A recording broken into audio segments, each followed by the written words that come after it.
আবারও স্বাগত ২১ বিজনেসে, সঙ্গে আছি আমি মার্জিয়া প্রেয়সী।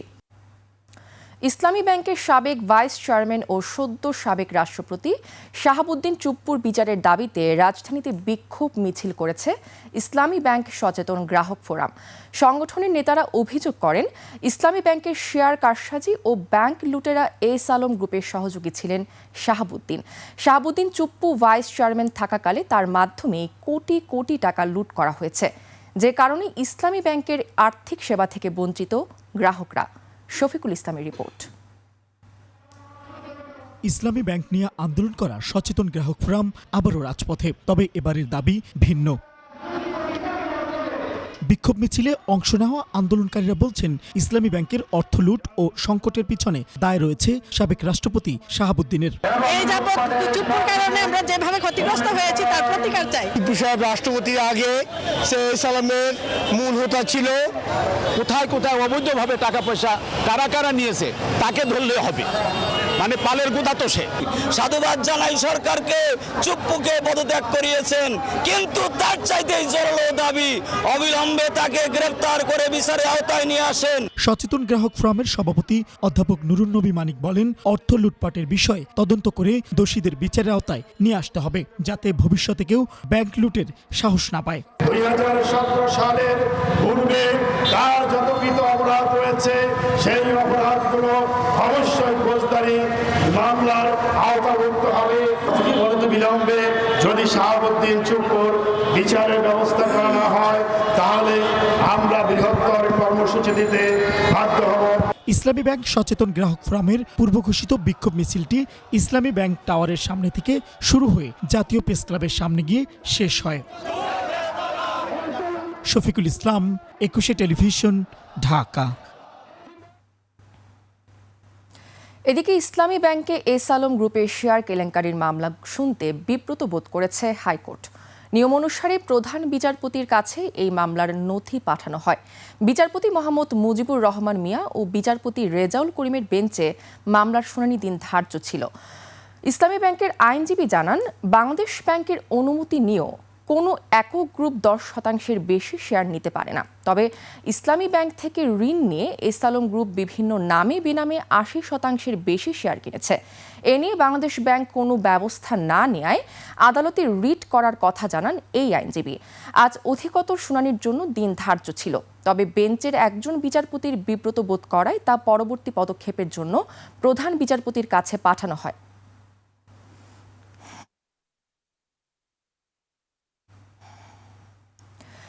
দেশের বন্ধ থাকা পোশাক কারখানাগুলো সচল করার উদ্যোগ নিয়েছে সরকার। এরই মধ্যে ৯৮টি পোশাক কারখানার বিষয়ে ইতিবাচক সিদ্ধান্ত নিয়েছে তৈরি পোশাক উৎপাদক ও রপ্তানিকারকদের সংগঠন বিজিএমইএ। ইতিমধ্যেই বাংলাদেশ ব্যাংকের কাছে প্রতিবেদন জমা দিয়েছে সংগঠনটি। কেন্দ্রীয় ব্যাংকের সহায়তা পেলেই প্রাণ ফিরে পাবে এসব কারখানা। সাদাত হাবিবি সেতুর রিপোর্ট। খেলাপি ঋণের কারণে এলসি খুলতে না পারায় বড় ধাক্কা লেগেছে দেশের প্রধান রপ্তানি খাতে। গত ২ বছর বন্ধ হয়েছে কয়েকশো পোশাক কারখানা, কর্মহীন হয়ে পড়েছেন হাজারো শ্রমিক। তবে তৈরি পোশাক খাতের গতি ফেরাতে বন্ধ কারখানা সচল করতে চায় সরকার। সম্প্রতি এই খাতে ২০,০০০ কোটি টাকার একটি পুনঃ অর্থায়নের তহবিল ঘোষণা করেছে বাংলাদেশ ব্যাংক। এই প্রণোদনা প্যাকেজ বাস্তবায়নে কাজ চলছে। প্রকৃত সুবিধা পাওয়ার যোগ্য তাদেরকেই এই অর্থায়ন করা উচিত। কোন কারখানা আসলেই ঘুরে দাঁড়াতে পারবে তা নিখুঁতভাবে যাচাই করছে পোশাক প্রস্তুতকারকদের সংগঠন বিজিএমইএ। ২টি পেশাদার অডিট ফার্মের মাধ্যমে চলছে চুলচেরা বিশ্লেষণ। এখন পর্যন্ত পাওয়া ১১১টি আবেদনের মধ্যে ৯৮টি নিষ্পত্তি করে বাংলাদেশ ব্যাংকে প্রতিবেদন জমা দিয়েছে বিজিএমইএ। এসব কারখানা সবুজ সংকেত পেয়েছে। বিন এবং ফিল্মস, এই দুইটা চার্টার্ড অ্যাকাউন্টেন্ট এই ফার্মগুলো ওই ফ্যাক্টরিগুলোর মালিকানা, ফ্যাক্টরিগুলোর ইনফ্রাস্ট্রাকচার, ফ্যাক্টরিগুলোর বায়ারদের সাথে অবস্থান, শ্রমিক তারা কালেক্ট করতে পারবে কিনা, এই সমস্ত জিনিস তারা অডিট করছে। অডিট করার পর তখন তারা একটা রিকমেন্ডেশন দিচ্ছে। সেই রিকমেন্ডেশন আমরা গভর্নমেন্টের কাছে পাঠিয়েছি। অলরেডি ৯৮টা কারখানার প্রত্যয়নপত্র আমরা পাঠিয়ে দিয়েছি গভর্নমেন্টের কাছে। অর্থনীতি খুব সংকটের ভিতরে রয়েছে, ব্যাংকিং খাত গভীর সংকটের ভিতরে রয়েছে, রাজস্ব আহরণ বাড়ানো যাচ্ছে না, বিনিয়োগ বাড়ানো যাচ্ছে না। সেই মুহূর্তে কিন্তু আমরা ৬০,০০০ কোটি টাকা বিনিয়োগ করছি বা অর্থায়ন করছি বন্ধ কলকারখানা চালু করার জন্য। সংশ্লিষ্টরা আশা করছেন বন্ধ কারখানাগুলোর মধ্যে যদি ৮০-৯০টিও চালু করা সম্ভব হয় তবে তৈরি হবে বিপুল কর্মসংস্থান, সেই সাথে ঘুরে দাঁড়াবে রপ্তানি খাত, যা ডলার সংকট কাটিয়ে সামষ্টিক অর্থনীতিতে আনবে স্বস্তি। অর্থনীতিতে একটা লিকেজ আছে, এই লিকেজটা কিন্তু সব জায়গায় আছে। আপনি আপনার গ্যাসের ক্ষেত্রে আছে, আপনার বিদ্যুতের ক্ষেত্রে আছে, আপনার ফাইন্যান্সিংয়ের ক্ষেত্রে আছে। তা আমি মনে করি যে আপনার লিকেজটা যেন না হয়। ফ্যাক্টরিগুলো সাপোজ 2 বছর 4 বছর বন্ধ ছিল, সেখানে বায়াররাও কাজ দিতে চাবে না, এই জায়গায় কিছু চ্যালেঞ্জ রয়েছে। তারপরেও আমার সাধুবাদ জানাই আমাদের সরকার, এই ব্যাপারে তারা আন্তরিক। সব দিক বিবেচনায় যেসব কারখানা সচল করা সম্ভব হবে সেসব কারখানাকে বিশেষ এলসি সুবিধা প্রদান ও দ্রুত প্রণোদনার অর্থ ছাড়ের আহ্বান সংশ্লিষ্টদের। সাদাত হাবিব সেতু, 21 টেলিভিশন, ঢাকা। এবার এশিয়ার প্রধান শেয়ার বাজারের খবর। সূচকের মিশ্র প্রবণতা দেখা যাচ্ছে এশিয়ার বেশিরভাগ পুঁজিবাজারে। জাপানের শেয়ার বাজার নিকির সূচক ১,১৪৮ পয়েন্ট কমে দাঁড়িয়েছে ৬১,২১৬ পয়েন্টে। বেড়েছে হংকংয়ের শেয়ার বাজার হ্যাংসেংয়ের সূচক ৩২৭ পয়েন্ট বেড়ে অবস্থান করছে ২৫,৬৩৮ পয়েন্টে। কমেছে সিঙ্গাপুরের এসটিআই সূচক, এটি ২০ পয়েন্ট কমে অবস্থান করছে ৫,৫৩৯ পয়েন্টে। চীনের শেয়ার বাজার সাংহাই কম্পোজিট ইন্ডেক্স অবস্থান করছে ৩,৮৩১ পয়েন্টে, যা আগের দিনের চেয়ে ১৮ পয়েন্ট বেশি। বোম্বে সেন্সেক্স 30 ইন্ডেক্সকে দেখা যাচ্ছে ঊর্ধ্বমুখী প্রবণতায়। সেন্সেক্সের সূচক ৮৬২ পয়েন্ট বেড়ে অবস্থান করছে ৭৭,৬২৮ পয়েন্টে। বেড়েছে থাইল্যান্ডের থাই স্টক এক্সচেঞ্জের সূচক, এটি ৫ পয়েন্ট বেড়ে অবস্থান করছে ১,৬৩৫ পয়েন্টে। এখন জানিয়ে দিচ্ছে আন্তর্জাতিক বাজারে জ্বালানি তেলের মূল্য পরিস্থিতি। বিশ্ব বাজারে জ্বালানি তেলের দাম বেড়েছে। সেপ্টেম্বর ২০২৬ সরবরাহ চুক্তিতে ক্রুড অয়েল ব্রেন্ট ব্যারেল প্রতি বিক্রি হচ্ছে $87.26, যা আগের দিনের চেয়ে প্রতি ব্যারেলে $3.17 বেশি। এবার জানাবো আন্তর্জাতিক বাজারে সোনা ও রূপার দাম। আন্তর্জাতিক বাজারে বেড়েছে স্বর্ণের দাম।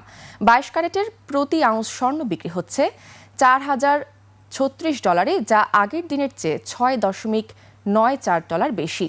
বেড়েছে রূপার দামও। প্রতি আউন্স রূপা বিক্রি হচ্ছে $57.84, যা আগের কার্যদিবসের তুলনায় $0.69 বেশি। আন্তর্জাতিক বাজারে গম, তুলা, চিনি ও সয়াবিন তেলের বাজার দর। বিশ্ব বাজারে বেড়েছে গমের দাম। শিকাগো বোর্ড অব ট্রেডে সেপ্টেম্বর ২০২৬ সরবরাহ চুক্তিতে প্রতি বুসেল গমের ভবিষ্যৎ মূল্য দাঁড়িয়েছে ৬৬৯.৭৫ সেন্টস, যা গত দিনের চেয়ে ৭.25 সেন্টস বেশি। আন্তর্জাতিক বাজারে তুলার দাম কমেছে। ডিসেম্বর ২০২৬ সরবরাহ চুক্তি অনুযায়ী প্রতি পাউন্ড তুলার মূল্য দাঁড়িয়েছে ৮০.৪৪ সেন্টস, যা গত দিনের চেয়ে ০.০৯ সেন্টস কম। বিশ্ব বাজারে কমেছে চিনির দাম। অক্টোবর ২০২৬ সরবরাহ চুক্তি অনুযায়ী প্রতি পাউন্ড নাম্বার 11 চিনির মূল্য এখন ১৪.৫৫ সেন্টস, যা এর আগের কার্যদিবসের চেয়ে ০.০৩ সেন্টস কম।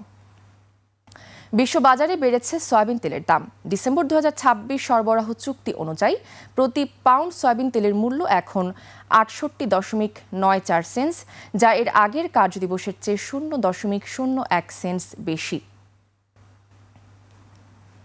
এবার টাকার সঙ্গে প্রধান আন্তর্জাতিক মুদ্রার বিনিময় হার। আন্তঃব্যাংক লেনদেনে আজ ব্যাংকগুলো মার্কিন ডলার কিনছে ১২২ টাকা ৯০ পয়সায়, বিক্রি করছে ১২৩ টাকা ৯০ পয়সায়। ব্রিটিশ পাউন্ডের ক্রয় মূল্য ১৬২ টাকা ৯৯ পয়সা এবং বিক্রয় মূল্য ১৬৯ টাকা ২৩ পয়সা। ইউরোর ক্রয় মূল্য ১৪১ টাকা ৭০ পয়সা এবং বিক্রি হচ্ছে ১৪৪ টাকা ৭৭ পয়সায়। জাপানি ইয়েন ক্রয় হচ্ছে ৭১ পয়সায় আর বিক্রি হচ্ছে ৭৮ পয়সায়। এদিকে ব্যাংকগুলো কানাডিয়ান ডলার কিনছে ৮৬ টাকা ৭৯ পয়সায়, বিক্রি করছে ৮৯ টাকা ৭৭ পয়সায়। ভারতীয় রুপির ক্রয়মূল্য ১ টাকা ২১ পয়সা, বিক্রি হচ্ছে ১ টাকা ৩৭ পয়সায়। সৌদি রিয়ালের ক্রয়মূল্য ৩২ টাকা ৬৩ পয়সা এবং বিক্রয় মূল্য ৩৩ টাকা ৩৯ পয়সা। মালয়েশিয়ান রিঙ্গিত ক্রয় হচ্ছে ২৯ টাকা ৮৮ পয়সা এবং আন্তঃব্যাংকে তা বিক্রি হচ্ছে ৩০ টাকা ৭৮ পয়সায়। দর্শক, এরই সঙ্গে শেষ করছে আজকের ২১শে বিজনেস। আগামীকাল দুপুর ১টায় আবারও ফিরে আসবো ২১শে বিজনেসের সব আয়োজন নিয়ে। দেখার আমন্ত্রণ রইল। ২১শের সাথেই থাকুন।